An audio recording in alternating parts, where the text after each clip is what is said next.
Hi this is Paritosh and you watching I speak about money.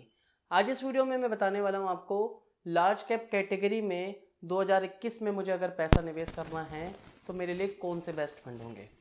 मैंने यहाँ पे best fund को सेलेक्ट करने के लिए दो मैट्रिक्स को कंपेयर करा है। सबसे पहले परफॉर्मेंस एनालिसिस और दूसरा रिस्क एनालिसिस। तो इन्हीं दोनों एनालिसिस के बेसिस पर मैंने कुछ फंड्स की लिस्ट तैयार करी है और उन लिस्ट में से मैं कुछ फंड्स आपको बताने वाला हूँ कि जहां 2021 में आप निवेश कर सकते हो अगर आप लार्ज कैप कैटेगरी में निवेश करना चाहते हो। तो सबसे पहले बात करते हैं परफॉर्मेंस एनालिसिस। परफॉर्मेंस एनालिसिस में मैंने 3 पैरामीटर्स इस पर्टिकुलर फिल्टर लगाए हैं फंड्स को चेक करने के लिए। सबसे पहले रोलिंग रिटर्न्स। रोलिंग रिटर्न्स के बारे में तो मैंने मोस्टली जितनी भी वीडियोस है पुरानी बहुत बार बताया है। उन लोगों को जिन लोगों को नहीं पता रोलिंग रिटर्न्स है क्या। Sir rolling returns basically will tell you if you invest your money in any market time frame in any day and if you hold your fund let's say for 3 years or 5 years, so how much returns you will be getting, what's the probability of getting the returns। तो ये rolling returns आपको बताएगा। यहाँ मैंने funds को rolling returns देखने के लिए 3 इयर्स का रोलिंग रिटर्न्स और 5 इयर्स का रोलिंग रिटर्न्स चेक करा है लास्ट 10 इयर्स का। यानी लास्ट 10 इयर्स में मैं अगर किसी भी दिन निवेश करता हूँ और अपने फंड्स को इधर होल्ड फॉर 3 इयर्स और 5 इयर्स, तो मेरे फंड्स के रिटर्न्स की प्रोबेबिलिटी क्या है। तो पहला पैरामीटर है रोलिंग रिटर्न्स जिसके बेसिस पे मैंने फंड सेलेक्ट करे हैं। दूसरा पैरामीटर है मेरा फंड का Sharpe ratio. Sharpe ratio is the key metric अगर आप फंड का परफॉर्मेंस देख रहे हो मेरे हिसाब से। What is the Sharpe ratio sir? Sharpe ratio अगर टेक्निकल डेफिनेशन से जाए तो Sharpe ratio will tell you how much excess return you are generating against 1 unit of risk. अगर इसे समझाना पड़े तो सर सपोज करिए अगर आज मैं पैसा इन्वेस्टमेंट कर रहा हूँ इक्विटी में, तो आई नो कि मैं अगर इसको रिस्क फ्री इन्वेस्टमेंट यानी गवर्नमेंट सिक्योरिटीज में या पोस्टल ऑफिस के डिपॉजिट्स में रखूंगा तो वहां पे आई विल बी गेटिंग इजिली 5.5% और 6% रिटर्न्स इजिली। तो if I M investing my money in equity fund तो आई विल बी एक्सपेक्टिंग कि मुझे कम से कम जो रिस्क फ्री रिटर्न्स मिल रहा है I will be expecting excess return on off this interest part. तो मतलब जो भी मेरा रिस्क फ्री इंटरेस्ट मिलता उससे एक्सेसली रिटर्न्स मिलना चाहिए रोलिंग बेसिस पर। तो मैंने शार्प रेशो देखा। Sharpe ratio will tell you कि आपको रिस्क फ्री इंटरेस्ट के बेसिस पर रिस्क फ्री इंटरेस्ट से एक्सेसिवली कितना रिटर्न्स मिल रहा है रोलिंग रिटर्न्स के बेसिस पे। क्योंकि बिकॉज यहाँ पे मैंने 3 इयर्स और 5 इयर्स का रिटर्न एनालिसिस करा है। मैंने 3 इयर्स और 5 इयर्स का रिटर्न रोलिंग रिटर्न एनालिसिस क्यों किया है सर? देखो इक्विटी लॉन्गर टर्म में तो ऑब्वियसली पॉजिटिव रिटर्न दे ही देती है क्योंकि इक्विटी बहुत सारे मार्केट फेसेस से गुजरती है। बट एक मार्केट साइकिल 3 इयर्स की होगी या 5 इयर्स की होगी। तो how the fund has performed in 1 market cycle, that is the reason कि मैंने 3 इयर्स और 5 इयर्स का रोलिंग रिटर्न्स लिया है। तो दूसरा मेरा की मैट्रिक था Sharpe ratio. Ideally Sharpe ratio should B positive, it should be more then 0। जितना ज्यादा पॉजिटिव होगा उतना मेरे लिए अच्छा है। तो ये दूसरा पैरामीटर है परफॉर्मेंस एनालिसिस में। तीसरा जो पैरामीटर है वो है फंड का alpha. What is the fund alpha? Fund alpha will tell you कि how much fund manager are capable to generate excess return than the market return. If I am paying extra fee to manage my fund in active management, तो I'll be expecting excess returns because I know कि अगर मैं index fund में पैसा लगाऊंगा तो वहाँ पे मैं easily I'll be getting the market returns. I'll be getting easily market return in less fee. तो if I am paying extra money in active fund तो I'll be expecting excess return. तो that alpha will tell you। तो आपके fund का alpha positive होना चाहिए, जितना ज्यादा हो कंपैरिजन में कैटेगरी के मुकाबले या इंडेक्स के मुकाबले या बाकी फंड्स के मुकाबले उतना अच्छा है। तो ये परफॉर्मेंस एनालिसिस में हमारे 3 पैरामीटर्स को मैंने चेक किया, फिल्टर किया, इन फंड्स को फिल्टर करा। सबसे पहले रोलिंग रिटर्न्स, दूसरा मेरा फंड का अल्फा कितना है और तीसरा मेरा फंड का शार्प रेशो कितना है। अब देखो बात हुई परफॉर्मेंस एनालिसिस की, लेकिन ये भी तो जानना जरूरी है कि आपका फंड जो भी पैसा निवेश कर रहे हो उस पर रिस्क कितना है। तो इसलिए मैंने दूसरा जो पैरामीटर चेक किया है, दूसरा जो मैट्रिक लगाया है इन फंड्स को फिल्टर करने में, जो मैं अभी आपको आगे बताऊंगा, वो है रिस्क एनालिसिस। रिस्क एनालिसिस में मैंने यहाँ पे 3 बेसिकली पैरामीटर सेट किए। सबसे पहला मैंने देखा कि फंड का स्टैंडर्ड डेविएशन कितना है। अभी जो हमने शार्प रेशो की बात करी थी, शार्प रेशो को अगर टेक्निकल डेफिनेशन से समझा जाए कि इसका कैलकुलेशन कैसे निकलेगा, हालांकि ये सब चीज़ें निकालने की जरूरत नहीं है, आपको बहुत ईजिली अवेलेबल है। मैं आपको अभी वीडियो में आगे बताऊंगा कि बेसिकली ये सब डेटा कहाँ अवेलेबल है, आपको सब ये निकालने की कुछ भी जरूरत नहीं है। शार्प रेशो निकालने के लिए देखो फंड का रिटर्न कितना है, एवरेज रिटर्न माइनस अगर आप रिस्क फ्री रिटर्न्स करते हो divided by the standard deviation, तो शार्प रेशो निकल के आती है। अब what is the standard deviation? Standard deviation will tell you कि over a period of time in your fund history how much the funds are volatile और how much the funds are deviate from its mean, from its average. यानी fund के एक average return से इस पूरी market cycle में fund कितना deviate हो रहा है। तो जितनी वोलेटिलिटी होगी, जितना डेविएशन होगा, फंड उतना वोलेटाइल है। If I am talking about the large cap category, तो मेरा एक्सपेक्टेशन ये होगा कि फंड कम वोलेटाइल होना चाहिए, because large cap are the blue chip companies, are the consistent player in the market, they are the dominant leader. तो I will be expecting कि volatility कम हो, कम से कम हो, हालांकि इक्विटी हो लेकिन कम से कम हो। देखो स्टैंडर्ड डिविएशन का कोई सेट नंबर तो नहीं है कि स्टैंडर्ड डिविएशन कितना होना चाहिए, but ideally it should B low. Comparison में देखा जाए तो कैटेगरी से कम हो, बेंचमार्क से कम हो, और बाकी मेरे जो फंड, जिन फंड से मैं कंपेयर कर रहा हूँ उनसे कम हो। तो ये स्टैंडर्ड डिविएशन आपका वोलेटिलिटी का एक मेजरमेंट टूल है, मतलब बेसिकली मैट्रिक है। तो मैं I will be for the risk analysis I will be seeing कि what is the standard deviation of my fund. दूसरा जो रिस्क एनालिसिस में पैरामीटर है जो मुझे देखना है, जिसके बेसिस पे मैंने फिल्टर किया है फंड्स, वो है फंड का beta. What is the fund beta? Fund beta is also the volatility measurement, but it will tell you कि how much the funds are volatile against the benchmark. मैं इसको सिर्फ एक एग्जांपल से समझाता हूं यहाँ पे आपको, बाकी बीटा की टेक्निकल डेफिनेशन में जाने की जरूरत नहीं है। कभी किसी दिन हम और डिटेल में वीडियो बनाएंगे जहां मैं आपको हर मैट्रिक्स के बारे में पूरा डिटेल वीडियो बताऊंगा, तब मैं आपको बताऊंगा। लेकिन सपोज करिए, मान लीजिए मेरे फंड का बीटा है 1.2, तो if the market rise by 100%, तो my fund will give me 120% returns. But इसका अपोजिट भी ट्रू है, अगर मार्केट गिरता है 100%, तो my fund will fall by 120%।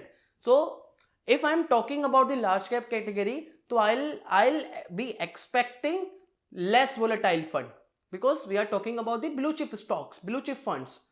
So my fund, मेरे हिसाब से, as per my suggestion, according to me, your beta in large cap category should be less than 1, comparatively कम होना चाहिए। Small cap and mid cap में beta आपको ज्यादा मिलेगा, इट वुड बी, मतलब बेसिकली अगर कैटेगरी वाइज देखा जाए तो it would be more than 1, but as according to category, according to fund का इन्वेस्टमेंट ऑब्जेक्टिव, योर फंड का beta should be less than 1 if we are talking about the large cap category. तो दूसरा parameter. तीसरा जो parameter है जो मेरे filter में, जिसके फिल्टर के बेसिस पे मैंने फंड सेलेक्ट करे, जो मैं अभी आपको बता रहा हूं, वो है फंड का upside and downside capture ratio. अब what is the upside capture ratio and downside capture ratio? Sir, upside capture ratio will tell you कि how much my fund manager are capable to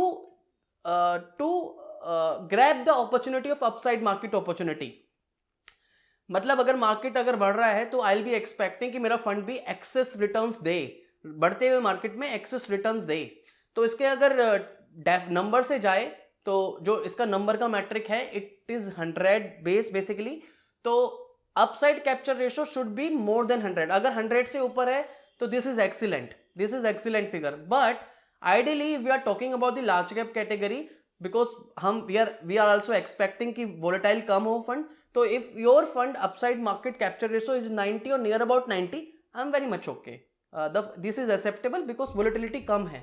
अगर fund volatile ज्यादा होगा तो upside capture ratio भी ज्यादा होगी। Small cap and mid cap में upside capture ratio ज्यादा होती है कई बार, और वोलेटाइल अगर फंड होगा तो भी अपसाइड कैप्चर रेशो ज्यादा होगी। The second thing, this is the downside capture ratio. This is what I need. Downside capture ratio will tell you if the market falls or the benchmark falls, how much my fund manager are capable to cap the drawdown, to cap the market fall. मतलब मैं ये चाहूंगा कि अगर market गिरे तो मेरा fund manager इतना कैपेबल होना चाहिए कि मेरे फॉल को लिमिटेड करे, मेरा मार्केट में रिटर्न्स या लॉसेस कम से कम होना चाहिए। This is what the downside capture ratio, and this is what we need actually. हमारा एक्सपेक्टेशन होना चाहिए कि मार्केट जब गिरे तो मेरा फंड कम गिरे, अपसाइड कैप्चर। अब मार्केट बढ़ते हुए मार्केट में तो फंड्स रिटर्न दे ही देते हैं, आई एम वेरी मच ओके अगर वो 90 और नियर अबाउट 90 है, but down side capture ratio बहुत मायने रखती है। कभी किसी दिन मैं और वीडियो बनाऊंगा जब मैं बताऊंगा कि down side capture ratio is more relevant than the upside. तो खैर, ये कुछ पैरामीटर्स के बेसिस पर मैंने फंड सेलेक्ट करे हैं, और बहुत सारे फंड्स में से मैंने 8 फंड सेलेक्ट करे हैं जो मोस्ट प्रोमिनेंट फंड है, काफ़ी लोग इनमें इन्वेस्ट करते हैं, अच्छा खासा एयूएम है। अब उन 8 फंड्स में से भी मैं आपको पूरा एनालिसिस करके बता रहा हूँ स्क्रीन पर कि इन 8 में से भी अगर मुझे 1 या 2 फंड सेलेक्ट करने हैं जो मेरे हिसाब से इस कैटेगरी में लीड पोजीशन कर रहे हैं, या जहां मैं 2021 में इस लार्ज कैप कैटेगरी में मुझे निवेश करना है, अगर मैं नया इन्वेस्टर हूं या लार्ज कैप कैटेगरी में इन्वेस्टमेंट करना चाहता हूं, तो मेरे हिसाब से ये 1 या 2 फंड आपके लिस्ट में होना चाहिए, इसमें निवेश करना चाहिए। तो ये सब चीजें मैं आपको स्क्रीन पे बता रहा हूं। अब इन 8 फंड्स को मैं पूरा एनालिसिस, इन्हीं 8 पैरामीटर्स के एनालिसिस के बेसिस पे आपको यहाँ समझाने की कोशिश करूंगा स्क्रीन पर। तो अब स्क्रीन पे बढ़ते हैं और आगे बात समझते हैं। लेकिन स्क्रीन पर बढ़ने से पहले दोस्तों, मैं आप लोगों से सिर्फ एक रिक्वेस्ट करना चाहता हूं कि दोस्तों, अगर आप अपना डीमैट अकाउंट ओपन करना चाहते हो तो आप मेरी रेफरल लिंक के थ्रू ओपन कर सकते हो। नीचे डिस्क्रिप्शन में लिंक मेंशन कर रहा हूं। I M associate partner with the Upstox and Zerodha. दोनों ही बेसिकली दोनों में से किसी में भी जहां आपको सुटेबल लगे, आप किसी में भी जाके अपना डीमैट अकाउंट ओपन कर सकते हो। नीचे डिस्क्रिप्शन में लिंक मेंशन कर रहा हूँ। साथ ही में अगर आपने मुझे इंस्टाग्राम पे ज्वाइन नहीं करा अभी तक, तो इंस्टाग्राम पे ज्वाइन कर सकते हो। नीचे डिस्क्रिप्शन में लिंक मेंशन कर रहा हूँ। अब वीडियो में आगे बढ़ते हैं स्क्रीन रिकॉर्डिंग पे, और मैं आपको बताता हूँ कि इन 8 फंड्स को मैंने कैसे कंपेयर करा और कौन सा फंड इनमें से आपके लिए बेहतर होगा अगर 2021 में लार्ज कैप कैटेगरी में आप निवेश करना चाहते हो। तो स्क्रीन पे बढ़ते हैं। दोस्तों, जैसे मैंने बताया कि आपको मैंने 8 पैरामीटर्स के बेसिस पे कुछ फंड्स फिल्टर करे हैं, और उन फिल्टर के बेसिस पे मैंने 8 फंड्स निकाले हैं। पहले है मेरा SBI ब्लू चिप, फिर ICICI Prudential, Canara Robeco, Axis, Mirae, Invesco, Aditya Birla, Nippon. ये 8 प्रोमिनेंट फंड है। इनमें से काफ़ी सारे इन्वेस्टर्स इन्हीं फंड्स पे पैसा लगाते हैं। बेसिकली ये 3 इयर्स का रोलिंग रिटर्न्स है बेसिकली, और पहले हम 3 इयर्स का रोलिंग रिटर्न्स चेक कर रहे हैं। और आप देख सकते हैं यहाँ पे 3 इयर्स के रोलिंग रिटर्न्स के बेसिस पर पहले मैंने देखा कि इन 8 फंड्स में से 12% रिटर्न्स मिलने की प्रोबेबिलिटी किसकी, 12% रिटर्न मिलने की प्रोबेबिलिटी क्या है। अगर हम 3 इयर्स का रोलिंग रिटर्न देखें लास्ट 10 इयर्स का, 2010 से लेकर 2020 तक का ये डेटा है, तो मोस्टली जितने भी फंड्स हैं सारे के सारे mostly 50%, it is more than 50% की 12% से ज़्यादा रिटर्न जनरेट करे हैं।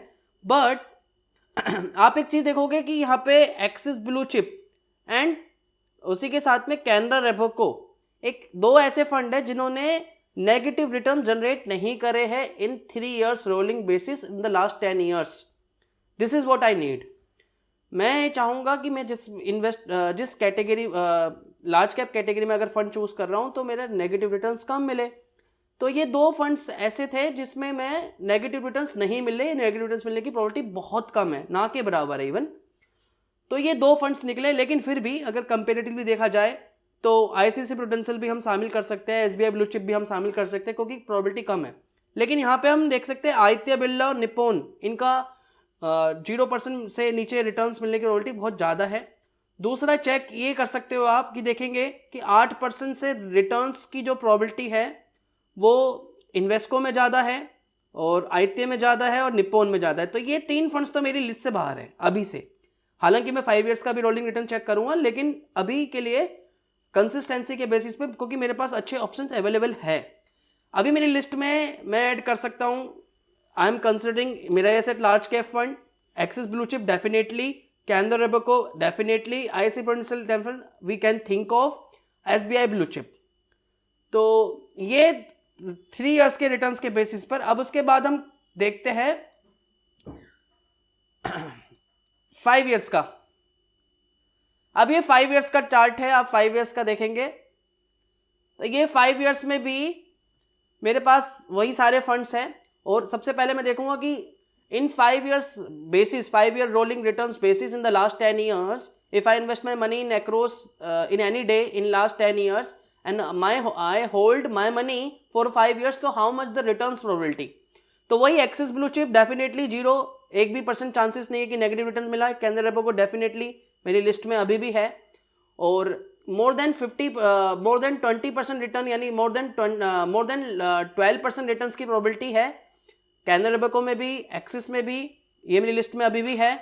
निप्पॉन इंडिया के साथ में फिर वही बात है कि 0.88 है, मतलब नेगेटिव रिटर्न्स मिले हैं 5 ईयर रोलिंग बेसिस पे। 8% से रिटर्न की कम जो है उसकी प्रोबेबिलिटी भी थोड़ी ज़्यादा है, तो ये लिस्ट से तो मेरी पहले से ही बाहर था। इन्वेस्को भी बाहर है, आदित्य बिरला अभी भी बाहर है, क्योंकि 8% से कम मिलने की प्रोबेबिलिटी बहुत ज़्यादा है। मेरा asset large cap fund I can add, yes ये मेरी लिस्ट में हो सकता है ऐड ऑन 8, इसकी भी क्योंकि 1% चांसेस, 1% प्रोबेबिलिटी नहीं है। I can think of ICC prudential blue chip, ये भी ओके है। एसबीआई ब्लू चिप ठीक है, ओके है।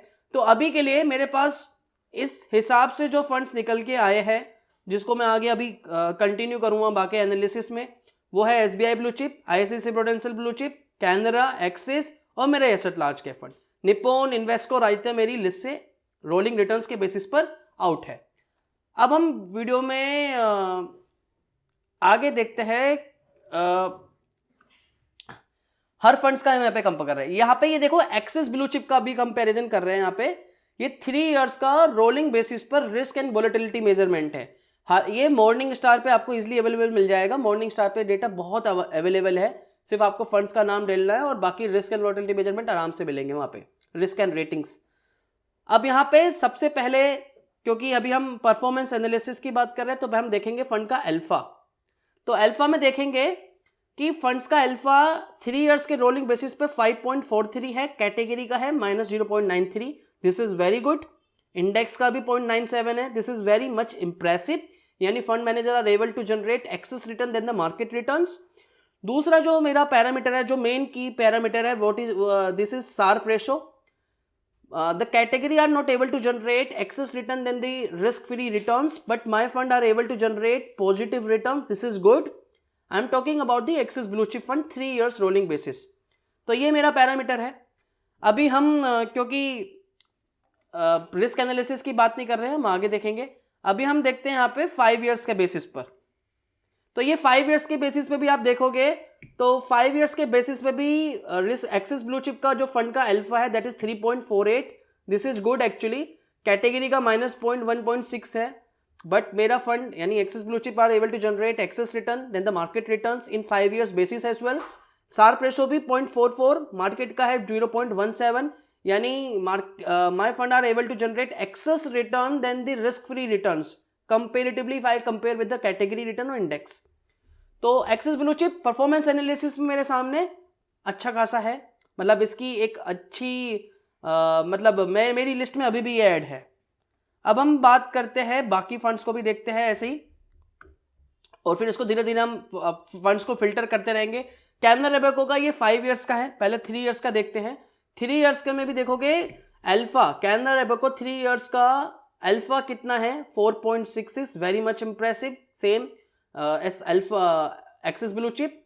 फंड का Sharpe ratio 0.29, this is much impressive, मतलब I can add Canara Robeco in my list. ठीक है, चलो खैर, तो ये 3 इयर्स का है। 5 इयर्स का भी एक बार चेक कर लेंगे हम। 5 इयर्स का ये है अब 2.75 और शार्प रेशो भी 0.39, मतलब जो मुझे चाहिए वो कैनरा रोबेको में है। तो ये 2 फंड्स तो मेरी लिस्ट में हैं अभी भी, I will add this 2 funds. अभी हम बात जाते हैं आईसीसी प्रूडेंशियल। देखो आईसीसी प्रूडेंशियल का ये 3 इयर्स का रोलिंग है, लेकिन fund are not able to generate excess return than the market returns, तो यानी ये एक नेगेटिव पैरामीटर है। Sharpe ratio is negative, this is the negative parameter. I remove this fund from my list, हालांकि but फिर भी मैं आपको इसका 5 इयर्स का रिटर्न्स भी बता देता हूँ। 5 इयर्स का रोलिंग बेसिस पे भी देखोगे fund are not able to generate excess return than the market return and Sharpe ratio is not impressive because it's 0.7, थोड़ा सा है, बट 3 इयर्स के बेसिस पे fund are not on the basis of 3 years rolling basis. Now अभी fund ICICI Prudential 5 years is not in my list, हालांकि मैं इसका risk analysis भी करूंगा, लेकिन अभी से मेरा ये फंड मेरी लिस्ट से परफॉर्मेंस एनालिसिस के बेसिस पर बाहर है।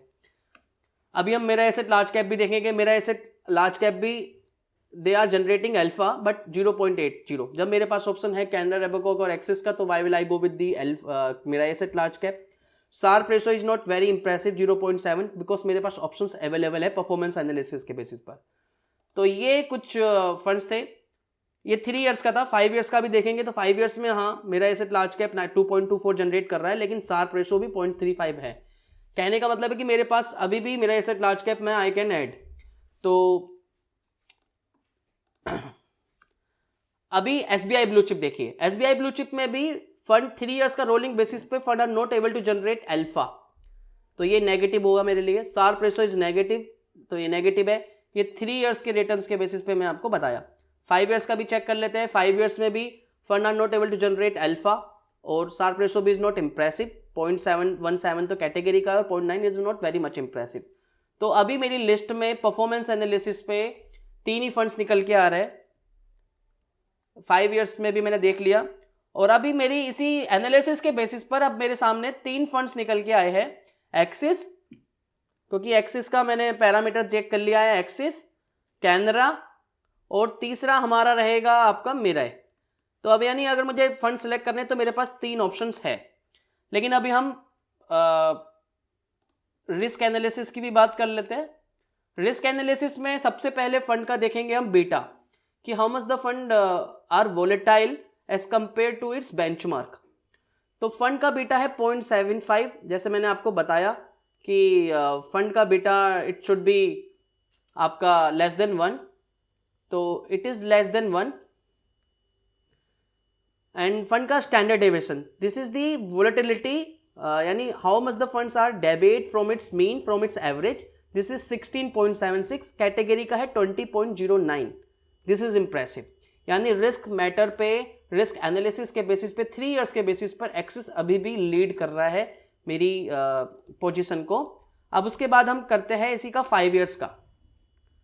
5 ईयर्स में भी देखेंगे तो fund are able to generate beta 0.79, less volatile if we compare with the category, जो मुझे चाहिए। शार्प रेशो इज 0.44, चलो वो तो हमने देखा। स्टैंडर्ड डेविएशन 15.50, कैटेगरी का है 18.08, यानी fund are less volatile than the market, than the category. तो इन दोनों पैरामीटर्स के बेसिस पर एक्सिस तो मेरी लिस्ट में है। Axis I add in my list और it's a leading right now, जिसको मुझे इन्वेस्ट करना है। हाँ, एक पैरामीटर और है जो मैंने शायद आपको नहीं दिखाया, अपसाइड एंड डाउन साइड, जो मैं बता रहा था आपको। अपसाइड एंड डाउन साइड जैसे मैंने बताया गाइस कि if the market are rising, my fund are able to generate or are able to capture the market opportunities 89. This is हालांकि less than 100, but मैंने बताया था कि if it is near about 90 or 100, I'm very much okay. This is acceptable, very much acceptable. The main thing that I need downside. अब now अब देखिए कि 3 years rolling basis पर the category are 95, but if the market falls by 95, my fund are just falling by 61. This is what I need. यानी बहुत अच्छे से down side capture, down side restriction करके रखा हुआ है। यही तो मुझे चाहिए कि वोलेटिलिटी कम हो और जब मार्केट फंड गिरे तो मेरा फंड कम गिरे। ये 3 ईयर्स के बेसिस पर है। 5 ईयर्स के बेसिस पे भी देखेंगे, 5 ईयर्स के रोलिंग रिटर्न्स के बेसिस पर।